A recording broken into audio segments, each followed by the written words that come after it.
Hi, I'm Alicia. And I'm Robin, and you're listening to Bowel Moments, the podcast sharing real talk about the realities of IBD. Served on the rocks.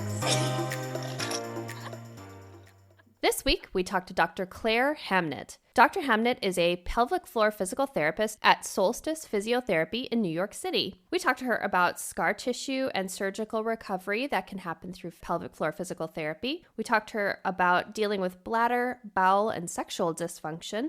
We talked to her about insurance coverage and accessing pelvic floor physical therapy. And we talked to her about the surprising reason why she's become a runner. Cheers. Hi, everybody. Welcome to Bowel Moments. This is Robin.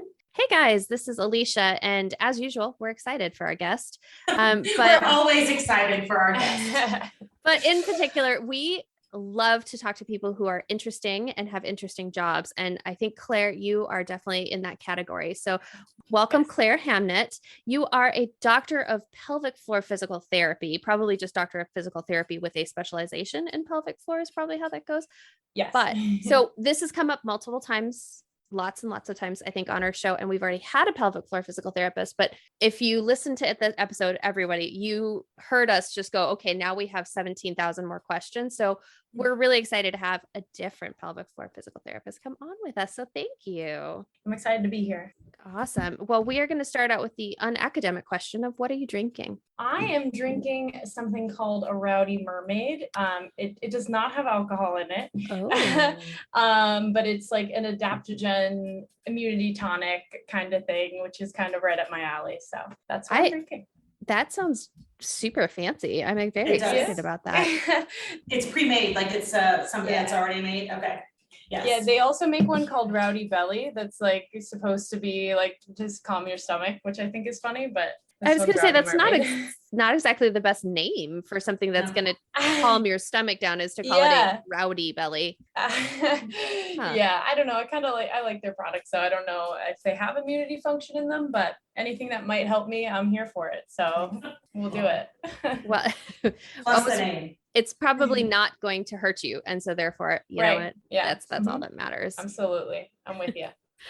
Robin, what are you drinking? I'm drinking something that's probably not going to hurt me as well. It is the classic daiquiri.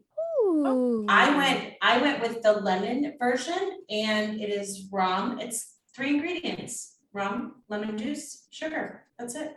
You know, you posted that on like one of our Monday libations, and I was like, is that what a daiquiri is? I think I've been drinking not daiquiris that they're calling daiquiris for many years, because the ones I get are like icy and like lots of sugar and that were invented in New Orleans. I mean, got it. Okay. Yeah. Well, but this is the original classic daiquiri that was invented in the 1890s, named after a city in Cuba. Well, I shall have to try that. I actually mixed myself a cocktail today too. I had some leftover champagne and I have elderflower liqueur. So it's just elderflower liqueur, champagne, club soda. And I put a little bit of lemonade in there too, just because I feel like I needed some lemon. So I added something to that, but it doesn't have a name. When I found it, it didn't have any sort of like fancy name. So we'll call it something. I don't know. We'll come up with something. Maybe a Rowdy Belly will be the real thing. Anyway, well, Claire, so great to have you on the show. Thank you so much. The next question we ask everybody is, what is your connection to our IBD community? How'd you get involved with us? Yeah, so I started to be connected to the IBD community when I was a resident. So I finished physical therapy school and went to specific residency training for pelvic health physical therapy, which the prior term is women's health, because the specialization focuses on anything that disproportionately affects women. So not things that only affect women, but disproportionately. So that includes pelvic floor dysfunction, although I would say half my caseload is comprised of males and transgender patients as well. Yeah, so I started doing the residency program. My particular residency had a large bowel and colorectal component to it, which I'm really grateful for. I worked closely with colorectal surgeons at Baylor Scott and White in Dallas, which was an amazing experience that I didn't realize how rare it was until I left, really. So we got to go to grand rounds and we had a lot of like pre and post-op referrals for colorectal surgeries. So that was kind of how I got my start in doing that. When I moved back to New York City, when my residency was over, I have certainly seen less patients with IBD, which I don't love. I would love to see more of that in my practice. I have certainly been reaching out to physicians in the area, and I do see a fair amount of it, but certainly not as much as I used to. But I'm always trying to see more and more of it because it's something I'm really passionate about, because I think physical therapy has a lot to offer for patients with IBD. That's awesome.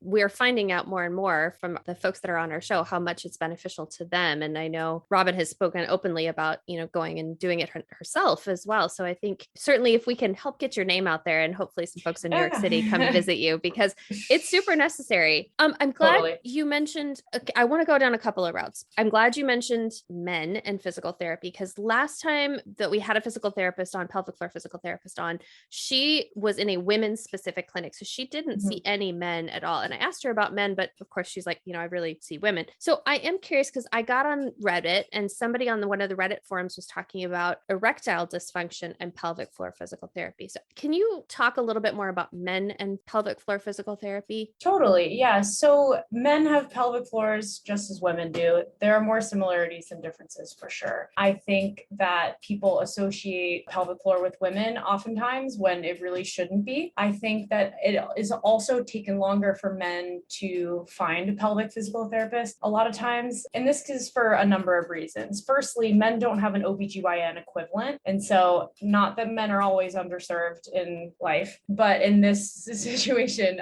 they are, and that they don't necessarily have a one-to-one referral source. Like they have a urologist, but so do women, sometimes urogyns, that kind of thing. So that is one reason that men don't always end up with us. And the other reason being they think that they don't need to. So it has taken longer for it to catch on. Additionally, in pelvic floor training, we don't usually get a lot in the DPT curriculum when it comes to pelvic floor. Almost all of it you learn afterwards. It depends on the school. So it's something you have to really seek out. So there are a lot of physical therapists who, through no fault of their own, don't know a ton about what pelvic floor physical therapists do. And in the training progression for physical therapists, learning to treat men comes later down the line. So you have to have taken at least one, sometimes two, depending on the continuing education company, female vaginal assessment courses before they will teach you how to assess someone rectally. And of course, you can assess women rectally as well. But for men, that's the primary route for assessment for pelvic floor function. So in terms of treating men, again, any kind of bowel, bladder, sexual dysfunction can have a muscular role to it. So treatment strategies are relatively similar, other than some of like the lifestyle things. Like sometimes we get into masturbation habits that can sometimes be different. We can go into like peeing posture, which is going to be different with men who are typically standing, but not always. And just some slight differences, but I would overall say more similarities than differences. Got it. And is there anything about inflammatory bowel disease that might contribute towards men having pelvic floor issues? I wouldn't say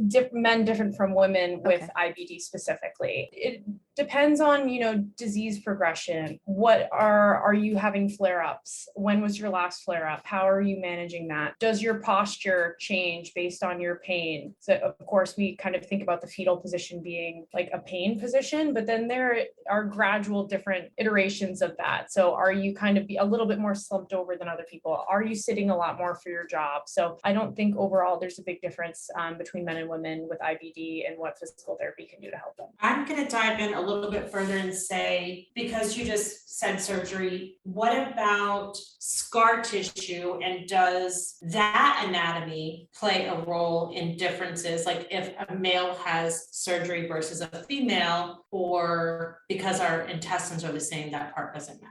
Yeah, I would say because our intestines are the same, that part doesn't matter as much. We're always trying to look for scar tissue and, make sure that things are functioning well. As far as superficial scar tissue is concerned, meaning the scar tissue that is where you can see a scar or where you can touch easily, I always want that to move well and function with the rest of like the skin and muscle around it. I tell my patients at the beginning to kind of try to see what their scars feel like at the beginning, because my goal for scar tissue is for a patient to be able able to kind of touch their own, usually abdominal area, but can be elsewhere, without being able to find the scar. Of course, you're still going to be able to see like the discoloration. The discoloration of a scar can sometimes change, but that's more of like a cosmetic thing that may or may not change. So I don't usually make any promises about that because it has more to do with the patient's genetics than it has to do with what we're doing in the clinic. But I really want scar tissue to move with the rest of the muscle and skin around it, and so that you can function appropriately, and that part doesn't change either. Let's stay with scar tissue and what you can do to help people with that. Because I am,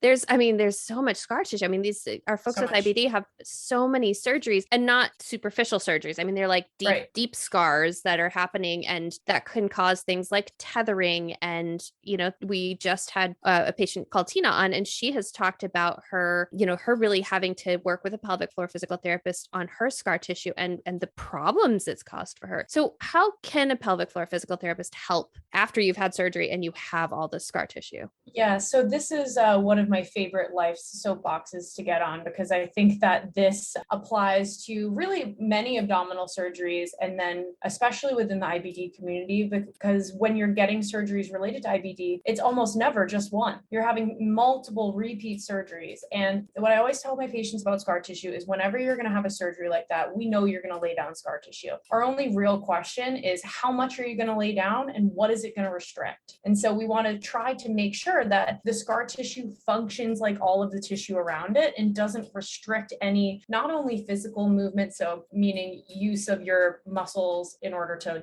live your life. It also goes for like your visceral, and visceral just means like your organs, your organ function, because you can think of, like the white stuff on the chicken that is gross, so you peel it off like raw chicken. So that's called fascia. And we have that around all of our muscles too, but we also have it around our organs. And it's like kind of a thick cobweb kind of structure that kind of holds everything. Because if you look at anatomical pictures of our gut, it's not just going to hang out there. If you think about it, like that would droop if it looked like the anatomical drawings. So that's going to be all around all your organs. And so you're going to have scar tissue through that. It's going to pull fascia, which kind of pulls through everywhere. And you want to kind of elongate that tissue and make sure that it's not restricting anything. A lot of patients will use the phrase break up scar tissue, but that's not what's happening. We're not breaking anything up. We're just improving the mobility so that it no longer restricts the function of the organ, muscle, etc. I feel this way about even C-sections are another, major abdominal surgery that we kind of brush to the side in this country. And I try to equate abdominal surgery to imagine having a massive knee surgery, and you get out and you see your physician and they're like, yeah, do nothing for 6 weeks, do whatever you want after 6 weeks.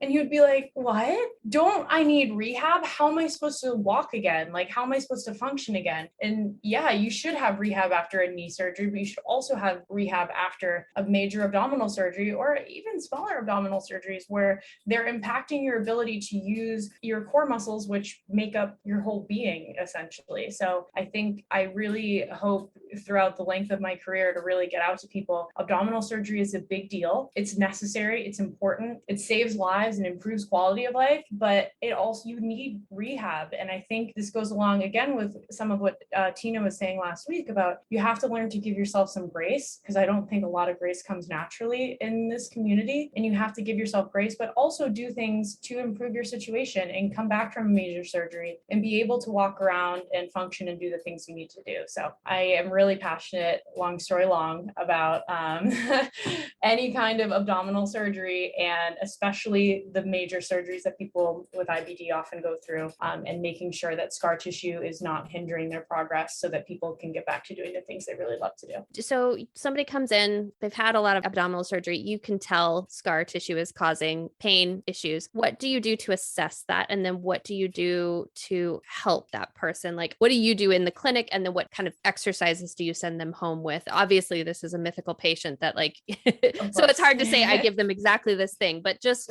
in general. Yeah, so generally speaking, all of my initial evaluations start with a very long and comprehensive history portion. I want to know where all your surgeries were, when you were diagnosed, what medications have you been on and off of, what are you on right now, what things can you not do, what would you like to be able to do. I go through bowel, bladder, sexual function, OBGYN history, menstrual cycle history, like where are we at with all of that in terms of your physical health, what's impacted, where are we going, and I really try to put it all together. I think especially with the IBD community, you you've seen 1 million doctors and I'm the 1 million and first doctor. And so it can be hard to really put it all out there unless you're rehearsing your history, which people do and is helpful, but it's really, you want to try to put everything together. Physical therapy is a great place to sometimes be the quarterback of care in some ways. And that it's like, you're trying to make sure that people's needs are getting met through different kinds of physicians. And again, like Tina was saying in her episode about acupuncture and other kinds of adjunct things to kind of bring the whole picture together. And so I emphasize this part of my evaluation because this is really important because I need to get to the bottom of it in order to know why you even want to be here. What are your goals? Where are we going? And how do we put everything together?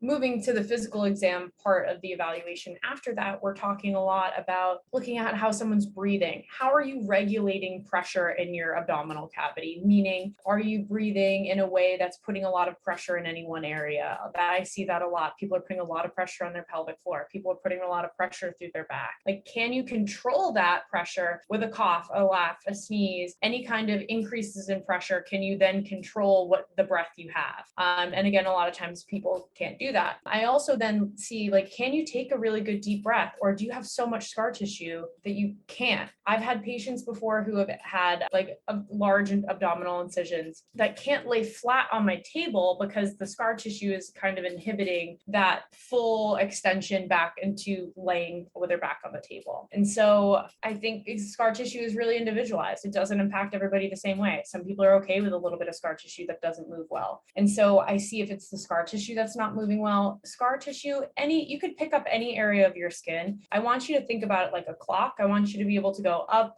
to 1, 2, 3, 4 o'clock from wherever you've pinched, and it should be the same in all directions. And so when scar tissue doesn't do that, it is impacting something. I want to see someone try to use their core. Can you even engage your core, or is scar tissue looking like it's preventing that? Or, I mean, even people who have had other like orthopedic surgeries may know, meaning like on arms and legs and things like that. After a surgery, it's really hard to kind of remember how to use that part of your body. And so there can even just be kind of a post-operative, how am I supposed to use my core? I have no idea. That may or may not be scar tissue, and it could be both. And so we're kind of try to get to the bottom of that and figure out how those are interlaying and how we can best have you use breath, core, things like that. Additionally, when it comes to then the pelvic floor, I do an external and internal pelvic floor assessment. I find a lot in the IBD community that patients have gone through a lot of medical trauma or some version of that, however people want to phrase it. And people don't always want to do internal exams with me, and that's fine. I think it's a big part of my job to explain why I think it would be helpful. And so I really make sure to lay out like all my cards on the table. This is why I think it will help you. But if you don't want to do it, we still don't have to do it. Can we do an external exam? Sometimes things in PT need to be uncomfortable in order to make progress, but I don't think anything should ever be painful. And so we want to really make sure we're staying on that line. Additionally, I end up seeing my patients that get more often. And so I will build rapport, and sometimes people are open to doing internal assessments later. So then I'm looking for, how do people contract? How can people release? Can you cough? Can you bear down well? Another analogy I really like to use is if you didn't know how to do a squat and you showed up to any gym, you could kind of look around and watch other people and really kind of get an okay idea of how to do a squat. You've never watched anybody else have a bowel movement. You don't know what the mechanics are supposed to be. Like, we have been making it up our whole lives. And I am someone who does know what the mechanics are supposed to be. And even if that supposed to be mechanics doesn't really work for you, we're going to find a different way, and so that you can be more successful in the bathroom if that's that person's issue. So we're kind of doing full body history and physical exam depending on why someone's coming to see me. But those are kind of like major things that I do with a lot of people. So does that answer your question? Again, long story long. No, that was great. I think that's really, really helpful. And it sparked, like, as typical, it sparked like 10 more questions, unfortunately. Exactly. Yes. Amazing. But I mean, because I fell down the Reddit rabbit hole. And one of the questions on there a couple of times was people talking about pelvic floor tightness and that contributing towards like not being able to evacuate or like feeling like constipation. Is that a thing?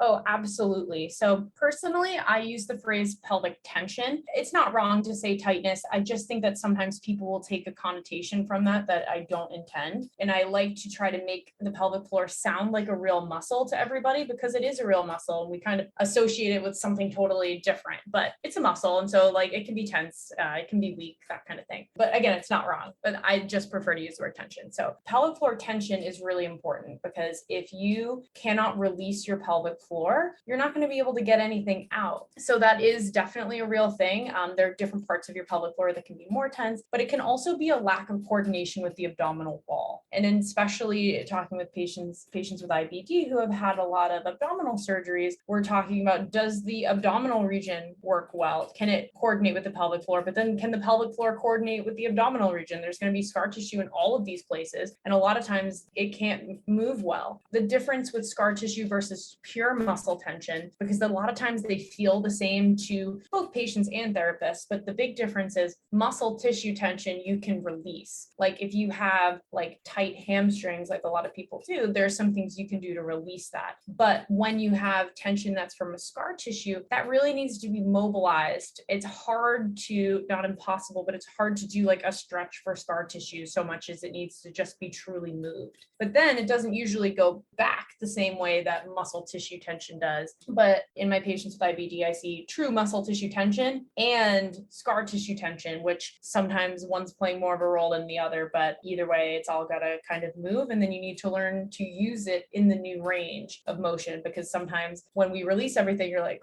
whose core is this? Like, whose muscles are these? And it can be really disorienting. And so then we have to do, the PT term is like neuromuscular re-education, meaning we need to get the muscles to learn to work together again. Because I always say you could be like the best violinist in the whole world, but if your muscles can't work together in an orchestra, like there's still some work to be done there. So we got to kind of get everything to do the right thing at the right time. So those things kind of play off each other in this population. So I want to ask about scar tissue and like with an ostomy or like my J pouch and how that affects, but then also, since we mentioned Tina a couple of times, I just listened to her episode yesterday. She talked about her rectal vaginal fistula. And so like, I'm asking you 3 different questions in one. I'm so sorry. I just realized I do that all the time, but it just came to me while I was asking the question that I'm doing that. So between like an ostomy, a J pouch, or like something, a fistula and that scar tissue, how does that affect the pelvic floor and how do you work with that?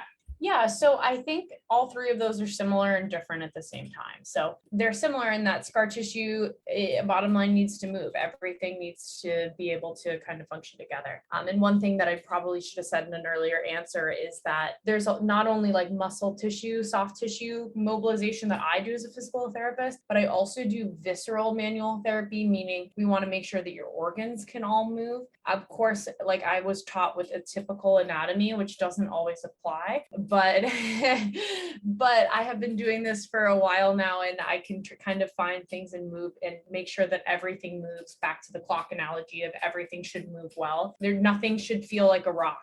Is at its simplest phrasing. And so around an ostomy, you're often going to have a lot of scar tissue. And then especially like after a takedown surgery, you're going to have the scar tissue from where the ostomy was. And the way that scar usually feels to me is that it's like adhered to the organ behind it. And so how is that organ supposed to do its job if it is being adhered to some of your superficial skin? So I would say that's actually the most difficult scar tissue that I work on, but I still have good success at getting it to move well. And so basically we just try to get all of the scar tissue to move so best we can. And that includes like superficial abdominal work, as well as internal vaginal and or rectal work, depending on the patient and their anatomy. Also, the term in physical therapy is rectal exam. In my patients who don't have rectums or have very little rectum, like I know that that's not what this is, but that's what it's called. So I know you don't have a rectum, just for the record, but so either one of those can be really helpful pending patient comfortability with it, but we want to do mobilization through all those areas. So I have to answer some of it does. No, it does. Okay. And I have to admit, when you were answering an earlier question and talking about scars and being able to move them, I'm sitting here like feeling my ostomy scar and feeling my surgical scar, say, oh, can I move this? Is this doing what she says it's supposed to do? Just a side note, fun fact for me, After I had my takedown surgery a year ago, one of the residents, fellows that was working with my surgeon came to me after surgery and was like, that was so cool. You had like these things that were 2 rocks that we had to chip away to get out of there. And I was like, Whoa. good for you that you got to learn that on me. I don't know. So when you just said that it's, you don't want it to be a rock, you want it to be able to move and stuff, it just made me think of that. That's what happened to me in my takedown surgery. That's what was around my ostomy, was that scar tissue, those rocks that they got to have fun and chip away, I guess. Yeah, that's I'm sorry that they said that to you. That's a lot. No, that's but fine. yeah, that wasn't the worst thing that happened to her in surgery, That's right. unfortunately. Yeah. Yep, I understood. But ostomy scar tissue also can be impacted in the areas around. I sometimes like to talk about the fascia as if you were to grab at a corner of your shirt and then try to lift your other arm. It affects a lot more than just kind of where the area is. And I also think I'm a lymphedema certified therapist. And so I use some of my lymphatic drainage techniques, and I have actually gotten some ostomy bags to kind of totally fill in the session in a way that is kind of cool, but I'm also working towards scar tissue and other things. So a lot of the things I'm doing have multi-purpose intended goals, and we kind of see what happens. So definitely something I try to incorporate whenever possible. And a lot of people be like, oh, well, my scar is really, really old. And I always say that I have worked on C-section scars that delivered babies that are older than me, and we've been able to get them to move. So we can get your scar to move. It just might take some time. It's not a quick fix, but we'll get you there. That's reassuring to people, I'm sure. Yeah. I'm curious though, because like you said, unfortunately, you're going to have a scar when you have any sort of surgery. And I know we asked this from Smita, but I'm curious to ask you as well, are there ways that people can prepare for surgery that just put them in just a better place to maybe not have as many adhesions, or to just be able to bounce back from a surgery better? I realize that's like a good Lord question, but no, totally. I love when I can have a patient for prehab, basically. It's rare that I have this opportunity, but I have seen it be really great because we work on things like general mobility through areas we know you're going to have scar tissue in. The better mobility we can get your muscle ahead of time, the better it's starting at, because when you're lying in a hospital bed, even if it's not that long, you're going to end up with muscle tissue tension kind of everywhere. So we want to improve the muscle tissue tension ahead of time, because the better tension you have before, the better it's going to be after. But that's going to be more of a short-term benefit improvement. I then start talking about breathing mechanics, because that's something you can definitely start as soon as you're up from surgery. No surgeon's going to be like, yeah, you're not cleared to breathe. And so we really make sure that we're working on appropriate breathing mechanics, because if you have the diaphragm at the top, and I'm doing some hand motions that I recognize the podcast won't be able to see, but we're going to still do them. If you have your diaphragm at the top and your pelvic floor at the bottom, which is sometimes called your pelvic diaphragm, they kind of work together, or they should, in good breathing mechanics. And so we work really hard on making sure breathing mechanics are really good so that you can mobilize your pelvic floor gently with good breath. Additionally, you have all your organs in between your diaphragm and your pelvic floor that are going to also benefit from this gentle movement of good breath, where you can think about them like seaweed in the wind a little bit, and that they're all going to get a gentle mobility from you taking really good deep breaths. And in those first couple of days when you're not really cleared to do any kind of exercise, this can be a really great way to just gently start getting things moving, and also getting your brain to reconnect with some of these muscle areas in a way that's safe. This shouldn't sound groundbreaking to me, but it does. I just wanted to say that, how many surgeries have I had? And just if I had known this small piece of advice to just do breath work afterwards when I couldn't get out of bed, or, was laying there with an ostomy. Yeah. It's okay, Robin. Totally. You're doing it now. Definitely. I want to back up to fistulas just for a second, because I am super curious, because fistulas, for lack of a better word, eat through muscle. Is there something different that you do with folks like that? Because I know you obviously probably can't do a lot of intervention while a fistula is open, but let's talk about fistula. Yeah. So I would say if a patient has an active fistula, I'm in much closer contact with their physicians than I am if they aren't.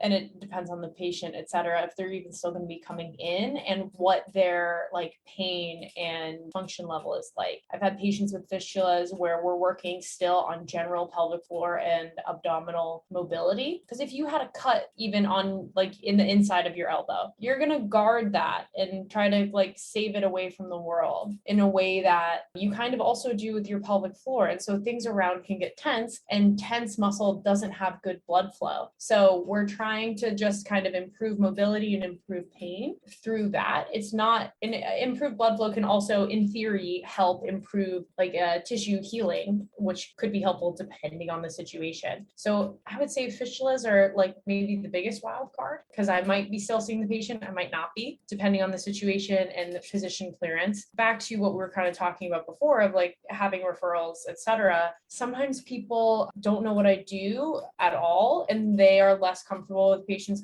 continuing to see me. In all 50 states, you can see a physical therapist without a referral, but it depends on the state how long. For example, in New York State, you can see a physical therapist for 10 visits or 30 days, whichever one comes first, and then you need a physician referral. And so it depends on the state. But either way, if someone has a fistula, I want physician clearance. I want to be working with that physician to make sure that we're all on the same page and we're doing the best thing for that patient. So basically, I may or may not be seeing this patient based on what they are complaining of in terms of a physical function standpoint. And if we want to wait for some things to clear up first or not, it just depends. Does that make sense?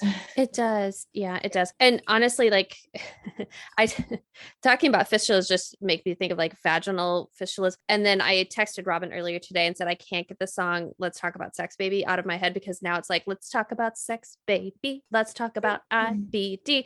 So let's talk about all the good things and the bad things that can be. Okay. So sorry. can we talk about sex?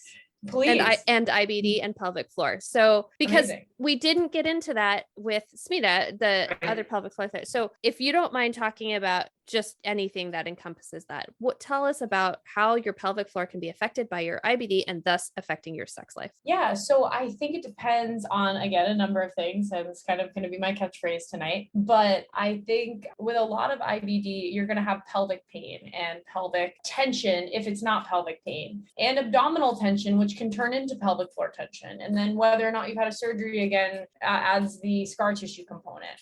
So you need to be able to really relax your pelvic floor in order to have good sexual function. And that goes for all genders. Sex in its essence is good blood flow for everybody. So if you have too much tension, you're not going to have good blood flow, and you're also not going to be able to release your pelvic floor for any of the appropriate functions of sex. So we work to make sure that that happens. So it's, again, a lot of manual work, a lot of stuff we've already talked about in order to kind of try to reach those goals. And so that's why a lot of pelvic PT is very specific. Sometimes people want to work on that. Sometimes people don't. One thing we use, and I know that in the last pelvic PT episode, you guys talked about dilators. Dilators are progressively wider and longer medical devices that you can try to increase the ability of a vaginal opening to truly dilate. You can also use them for stretching of the pelvic floor. Depending on the brand, you can use them rectally. To use something rectally, it needs to have a stopper on the bottom, PSA.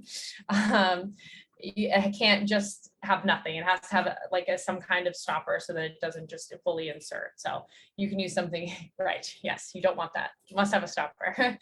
But yeah, so you can, it depends on what kind of sex people want to have, any kind of sexual activity. I ask a lot of questions about it. We also talk about positioning. There are different positions, and this is like loosely speaking, the closer your knees are bent to your chest, or your pelvic floor is going to be relaxed. And again, that goes for all genders. However, if you are being penetrated, that may open you up to deeper penetration depths, which can then be its own problem. And so we talk a lot about like different positions and how we can get the pelvic floor to relax, and what other kinds of things can lead to good pelvic floor relaxation. Like, what does foreplay look like? Like, how can that improve your pelvic floor relaxation?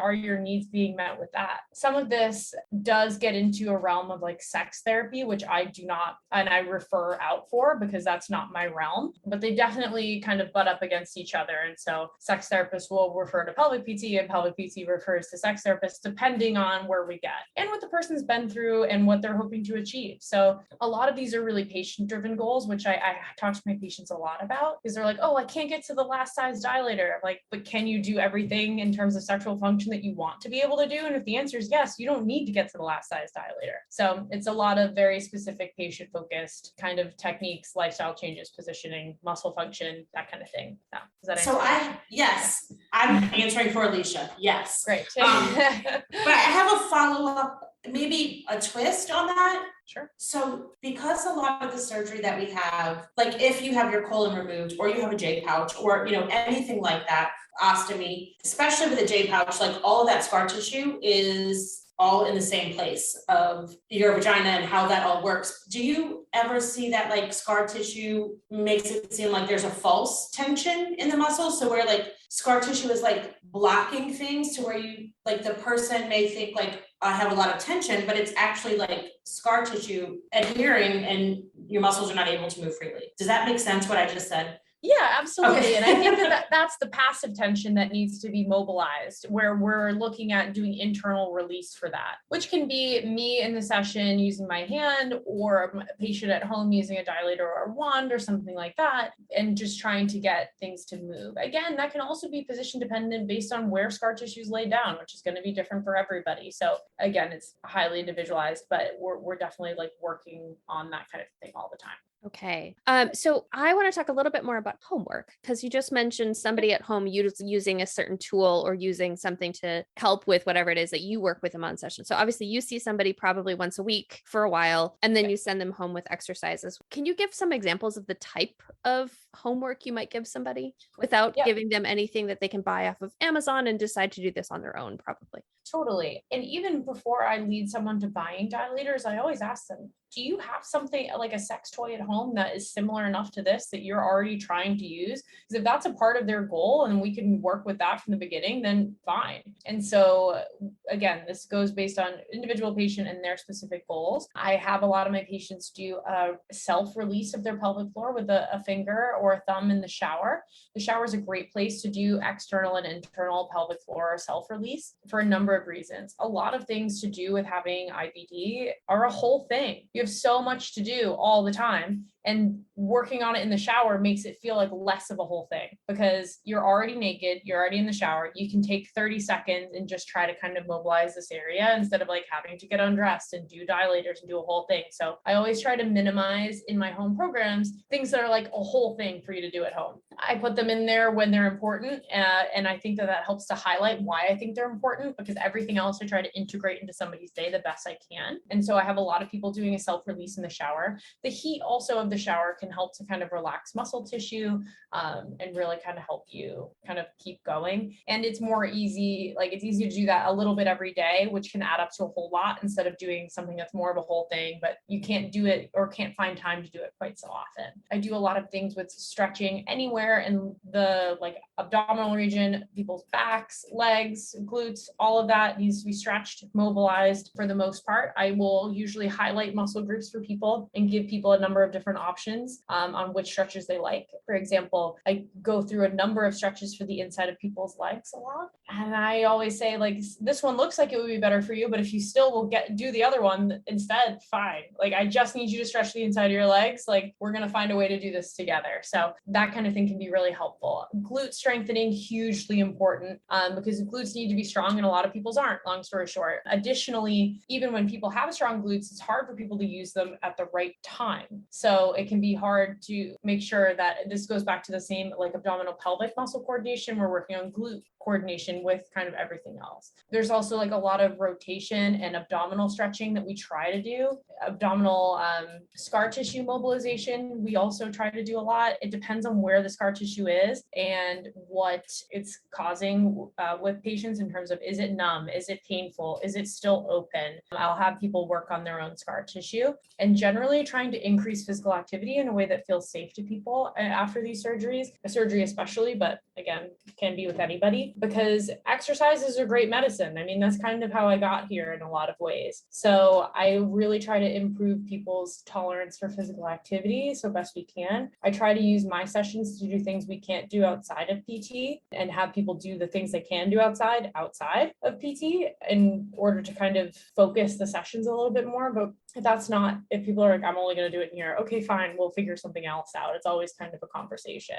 But there's a lot of things that people can do, and like to stretch abdominally. Rotation is a really great way to improve mobility through this region in kind of a gentle way, and just generally things like that. So again, that was kind of more things than I would give to any one patient, but those are kind of like a lot of different things that PT has to offer for kind of a home program, because ultimately my goal is to, for the most part, discharge a patient to a home program and be like, you've got what you need, go ahead. But with the chronicity of like disease process, I will sometimes see a patient like, once every 6 weeks or once a month or whatever the patient feels like they need and I feel like they need. Again, that's a conversation when we're talking about chronic illness. So again, long story long.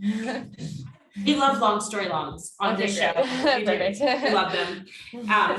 We actually, speaking of homework, we actually did ask people if they had questions for a pelvic floor physical therapist, and someone submitted one. So I'm going to ask that next, if that's okay with you, Claire. So what are some common symptoms of pelvic dysfunction that you see normalized in the IBD community? Yeah, I see a lot of things normalized across all communities when it comes to pelvic floor dysfunction, but I think some of those trickle into patients with IBD because the symptoms can be similar to kind of other populations. But I see a lot of like pushing and straining being normal for bowel movements, people being on the toilet for a really long time, bowel movement numbers per day that don't match what their anatomy and or like what people should be doing. Of course, if you have a colectomy or J-pouch surgery, you're going to be going more often, but people that have a sort of typical anatomy or an atypical anatomy, people still have wildly different ideas of how many bowel movements they should be having in a day, and that things get normalized in a way that like, no, you are probably not living your best life if that's what you think normal is,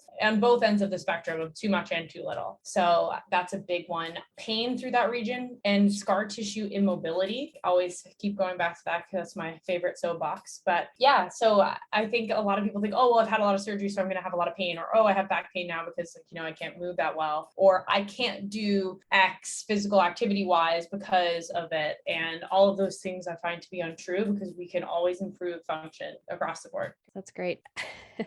I'm laughing because all of this sounds great. However, insurance a lot of times is a kind of, for lack of a better word, a bitch about paying for some of this stuff. So I know this is something that you are passionate about as well. So let's talk about insurance coverage and what you've seen. Yeah, so physical therapists have very few codes to choose from in terms of billing and treatment codes, meaning what are the numbers that we send to the insurance company that tell your insurance company what we did? And unfortunately, we pelvic physical therapists are using the same treatment codes as a knee, a shoulder, a foot physical therapist. So like one of them is called manual therapy. If I'm doing internal, vaginal, and or rectal manual therapy, I'm still going to be reimbursed at the same rate that somebody who's using maybe a foam roller or like some other kind of like gentle manual therapy in a big open clinic can get. So the reason that pelvic physical therapy is often out of network, not always, is because we only can get reimbursed based on what we do. And I can't see as many patients as somebody who doesn't require a private room. I think if I tried to see 2, 3, 4 patients at once, I think people would be pretty upset. So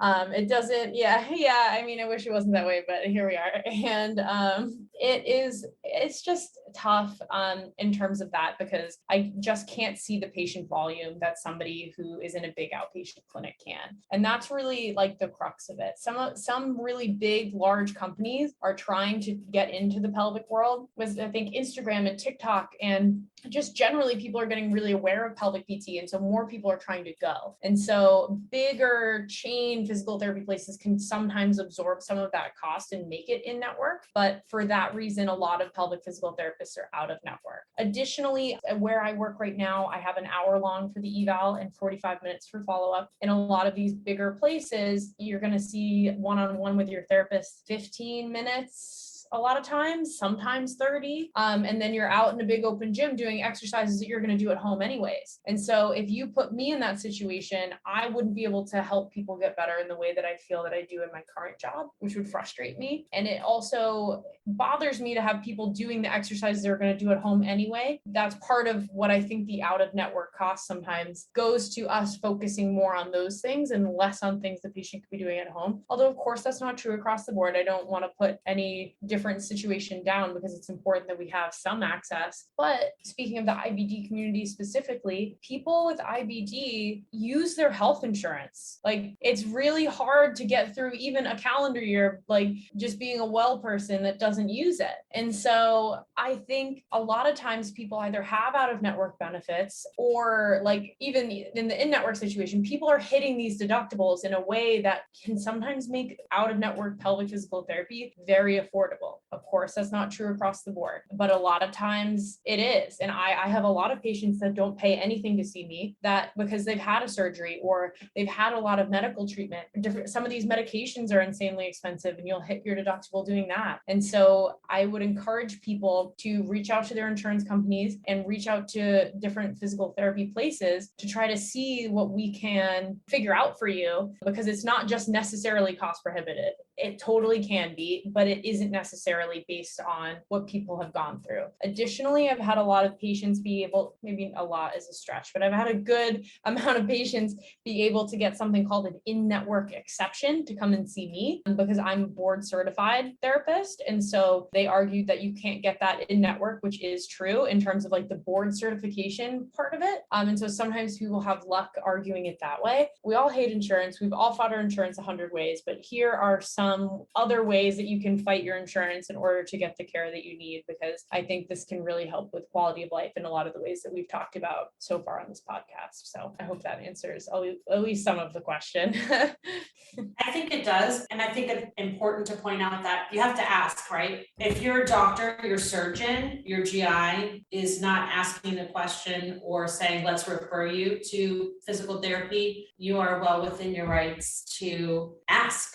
And even, I think Stacy, friend of the show, Stacy said this on one of her episodes, like she had to talk to her GI and then talk to her OB-GYN, right? To get a referral to a pelvic floor physical therapist. So sometimes, even though you're exhausted from talking to doctors, you have to ask one more time. So if this is, for everyone who's listening, if this is something that you think will help you, don't be shy. Ask your provider to provide a referral, to recommend somebody if they know someone that does pelvic floor PT. Yeah, there are also a lot of things online where you can find a pelvic PT, like a lookup thing where you can look them up and they'll talk about what their individual expertises are, and you can see their websites and things like that. Additionally, like I was talking before, you can see a physical therapist without a referral, at least somewhat in all states. But of course, we'd want to be working with your doctor. But you're not asking for narcotics or something crazy. You're asking for physical therapy, which most physicians don't have an objection to unless there's like a serious contraindication to therapy, meaning like there would be a problem with it. So I hope that more physicians realize what we can do to work together. And I think even improve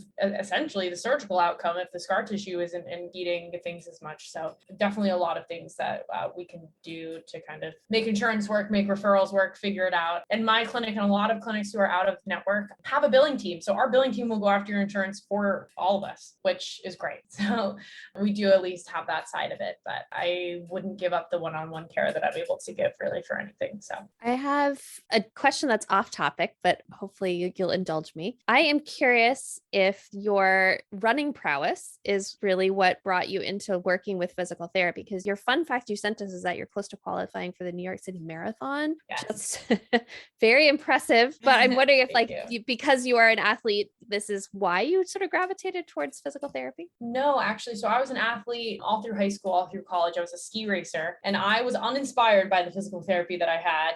Sorry to those PTs if you're listening.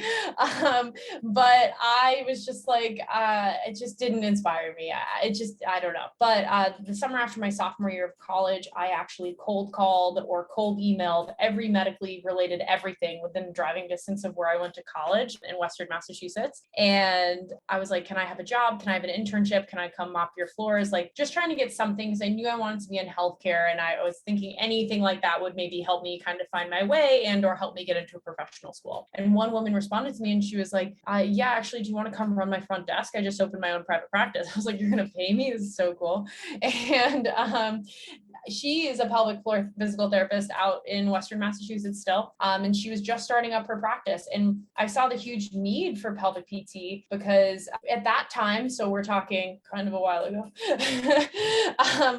people were people were either driving to Boston or driving like down to New York and Connecticut from Western Mass. Like there really wasn't a pelvic PT out there. And I think that can often be a huge problem.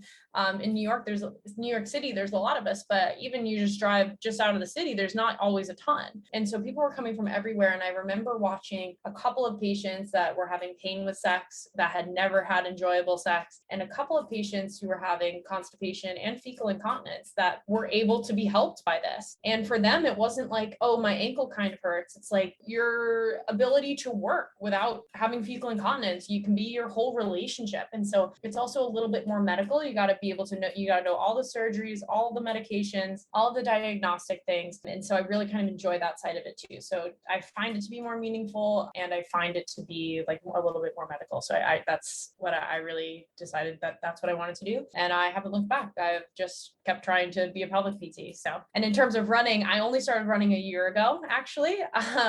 Yeah, I was never a runner. If we had been doing this time last year, I would have said I hated running. It's not for me. But long story short, I ended up getting diagnosed with chronic idiopathic hives, which sometimes happens to people with autoimmune diseases. And when you have other autoimmune diseases, they're like, oh yeah, you have hives all over your body. It happens. I was like, excuse me.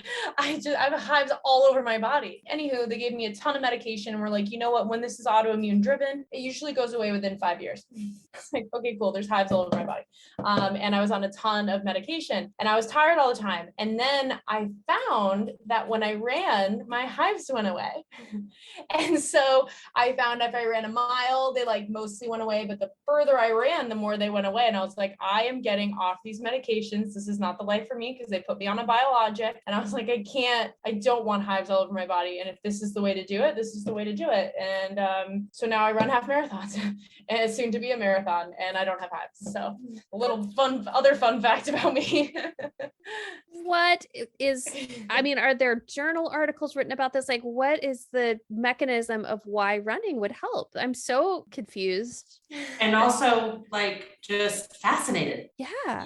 So what I've uncovered after that, because I wasn't purposefully trying to figure it out, was that when you run or increase your heart rate or cardiovascular kind of fitness activities, you're increasing your epinephrine in your body. And why people might know the term epinephrine is because that's basically what an EpiPen is. And so usually people are using EpiPens because their throats are closing up. But like if your throat wasn't closing up, in theory, you could go for a run and it would also work. Again, that's not medical advice. But yeah, no, that epinephrine, that's why it works. Like, because epinephrine is like an EpiPen and that's why this can help to improve hives. But I've actually had other patients where I'm like, you got to run, like, because this has happened to other people who generally have autoimmunity. Hives is something that happens. And I love that this was kind of the outcome for me because I always believe that exercise is the best medicine. So that is super interesting. That is super interesting. And I'm also happy to say that that is not what happened to me with my autoimmunity. I'm very sorry that happened to you, Claire, but I'm also very grateful that it didn't happen to me. While I do like to run, I did find running and well, now I'm starting to build back up after surgery, but I would not like to have to run in order to not have hives. That seems like too much pressure for me. Yeah, it works itself out. Now I kind of like it. I'm running pretty far. So yeah, in New York City, we have this thing where if you run 9 of their races and volunteer at one, you have guaranteed entry into the next year. So I just have to run a couple more and I'm in. So yeah. That's amazing. But and also I'm tired of thinking. I'm like, just thinking about that makes me tired. That's fair. We want to ask you, the final question is, what is one piece of advice you have for our IBD community? My one piece of advice is to always be searching for things to make it so that you can function the way you want to function. In a lot of ways, I hope that people hear with this podcast that there's a lot of things that pelvic physical therapy can do to help achieve those goals in a way that, isn't medication. Not medication's great, but it's great to have some things that aren't that to try to help people reach their goals. So it's kind of biased that I say pelvic floor physical therapy, but I guess it's kind of been my whole thing. So I think trying to reach your goals through any physical activity and hopefully seeing a pelvic PT. So that's that. All right. Now, Mike, I am going to ask you one more question. I realize I said that was the last one, but I'm curious to know, it's the same question, but for our other healthcare providers. Yeah. What advice would you give for professionals? I wish that they knew what my job was.